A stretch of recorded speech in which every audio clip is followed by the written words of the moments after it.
All right. So this is our Prader-Willi syndrome program's PowerPoint for Mainstay Life Services that I want to share with you guys as either a new staff to our agency or just new to working with people with Prader-Willi syndrome.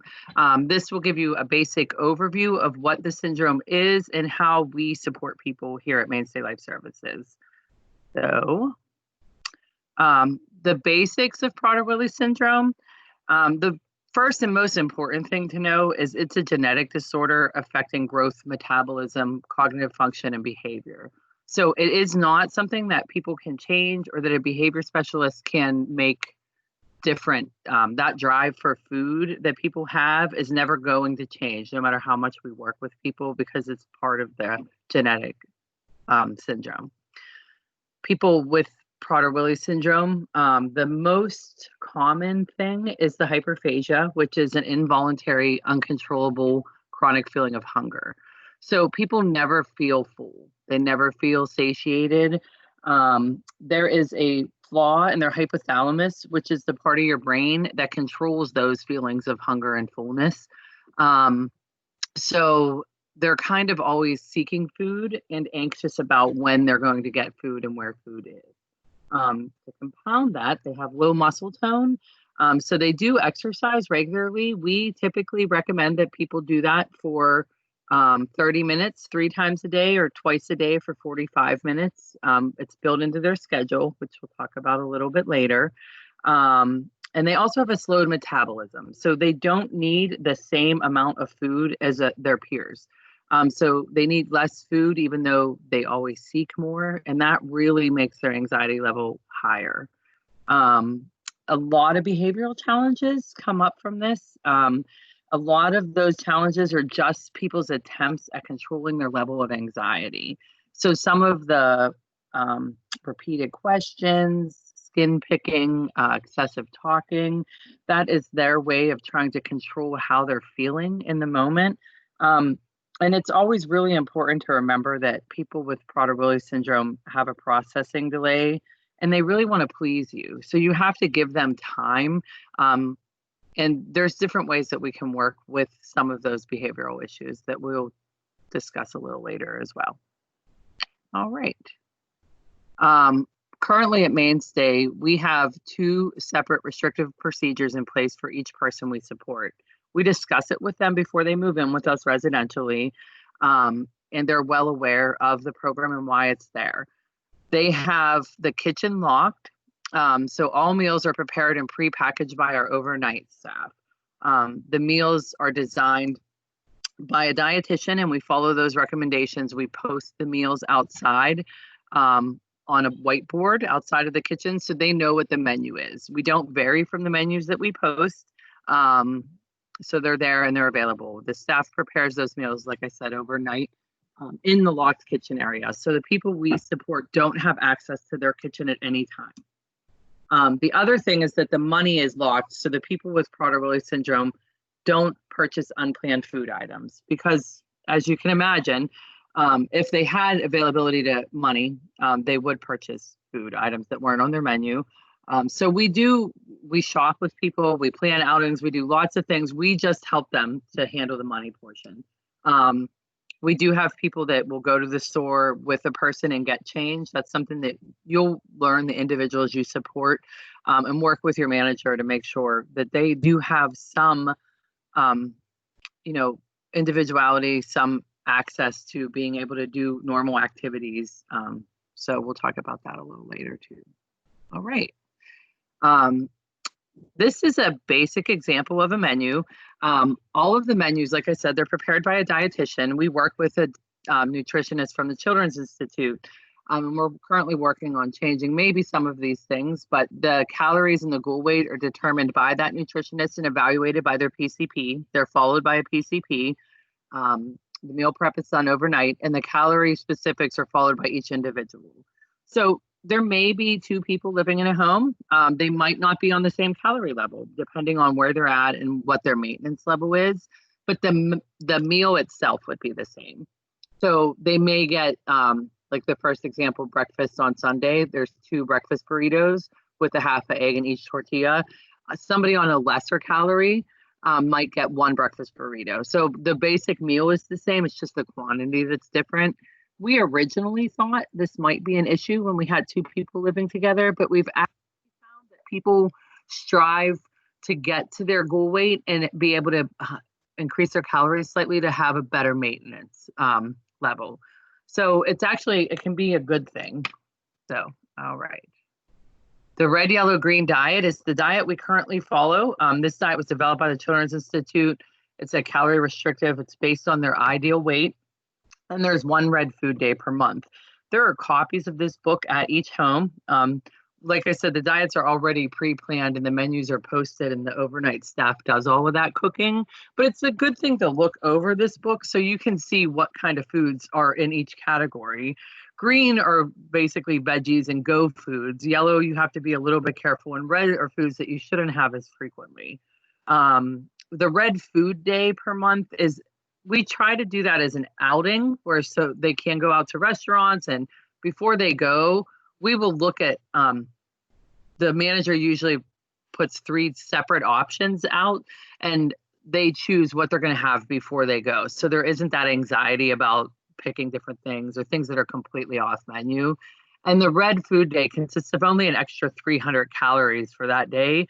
So we have to figure that out. And the managers that we work with are really good at getting that done. So, all right, physical activity. I kind of alluded to this a little earlier, but the individuals either do 45 minutes twice a day or 30 minutes 3 times a day. It really depends on their work schedule and where they're at. We really try to incorporate it into their daily routine. Typically, they do it first thing when they wake up, and then they go and have their meal. So it's a preferred activity after, or maybe not so preferred. Everybody has an exercise room in their house, but there's also different things to do. We encourage staff to work out with the people we support.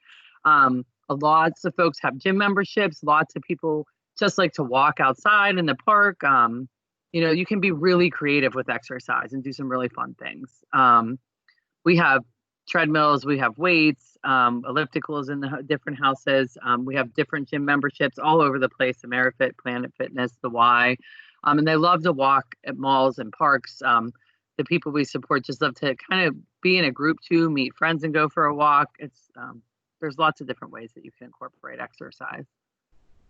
This is just a little why it works. Mel, that picture there on the left, Mel is on the left and Lindsay is on the right. Lindsay is the person in the top over there on the right, and Mel is on the bottom. So you can see that they moved in pretty heavy, and they really needed some support just in their diet and motivation.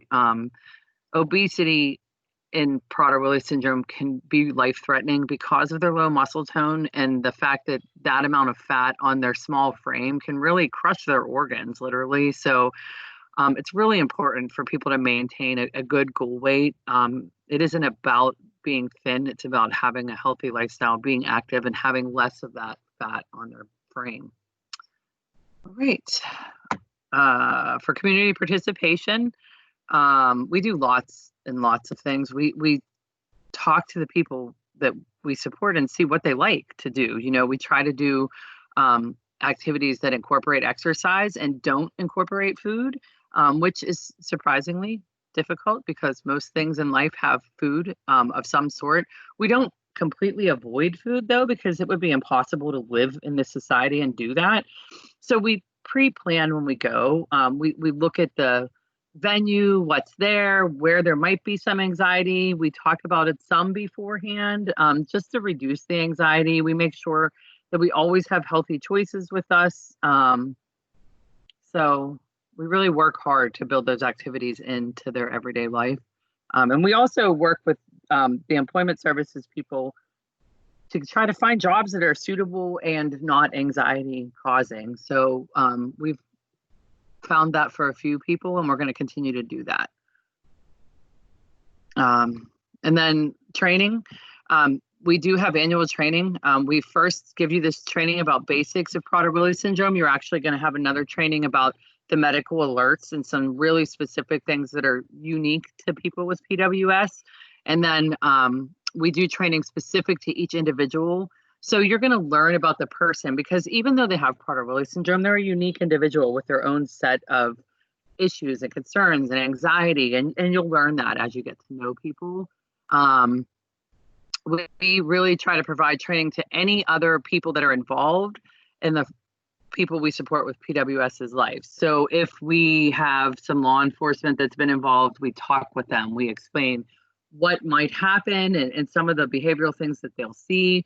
We've gone in and trained people at different programs and jobs and just talked and given them some support where they need. We really focus on positive approaches and staff effectiveness. We want, while we're restrictive in the food, in the home, we want people to live the fullest life they can. And we also have the Children's Institute as a good support. They've done a lot of training with us. We've worked with them pretty closely over the years. So, and we also are involved with the PWSA chapter. We try to keep up on the most recent findings. And if we can be less restrictive, we try to do that as well. This is me and Clint Hurdle. He used to be the manager of the Pittsburgh Pirates. So the Pirates Foundation actually was very active with Prader Willi Syndrome Association for a long time. He is no longer the manager.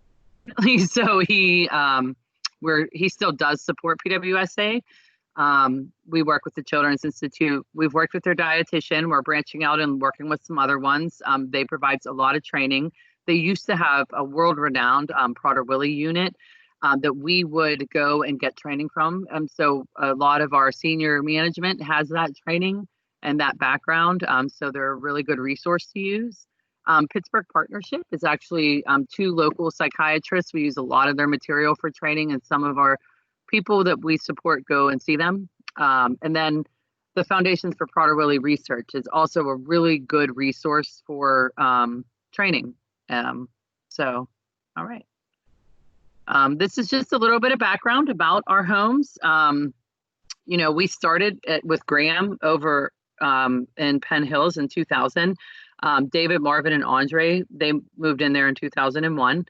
Then we opened Furwood in 2004 with Lindsay and Mel. April moved in 2008. We also had Alan move in as an emergency placement in 2013 in an apartment, which was different for us. So we really had to make some different kind of accommodations. It was a great learning experience. Then Marvin moved to Trance in 2014, and Alan moved to Graham, mostly because he really wanted a roommate and he didn't want to live by himself anymore, which we haven't found that to be the case with everybody. So Amanda moved into Oxford, and then so on and so forth. We'll talk to you a little bit more about all of the people that we support, and we're continuing to grow our program as we go. All right, so growth and expansion in the future. Families are always looking for options with food security. Families of people, younger people with Prader Willi syndrome, are looking for residential options that have some choice. So we really are looking at moving away from some restrictions, but I mean, you have to keep the restrictions in place for food. But we really want to individualize homes and make sure that the people we're supporting are living the best life they can, despite their Prader Willi syndrome. So we want to grow the team of people who are knowledgeable about Prader Willi syndrome and how to deal with the day-to-day issues so that we have a good support in place and backup available for everybody. All right, so the key members to this team, of course, the person with Prader Willi syndrome is the first person who you should listen to, see if it's coming from anxiety, what's happening. Also, family is such a key component to a team because they've known this person their whole lives. They can be a really great support, and most of the time, they're really concerned and want to be involved. The residential staff are the people that are in there every day. We listen to you. We want to know what's going on. Nutritionists are very important so they can reevaluate diets, give us our menus. A psychiatrist is there to help with anxiety. There might be someone doing talk therapy as well. The PCPs that we support, we've really built great relationships and kind of educated them on Prader Willi syndrome, and they've in turn been really supportive of us. We have behavioral supports in place now at Mainstay, and we also have worked with a number of different personal trainers and gyms. And we have an employment specialist that we've done extensive training with around Prader-Willi syndrome and what they might need as a support as in a job. All right, that's the end of the slideshow. If you have any questions, you can type them here. We can talk about it when you do this training. You can email me, and I think that's it. So I'm Jen Dayton, and then you, like I said, you can email me, you can email Lisa. We'll work with your managers, and I look forward to you working with us. Thank you.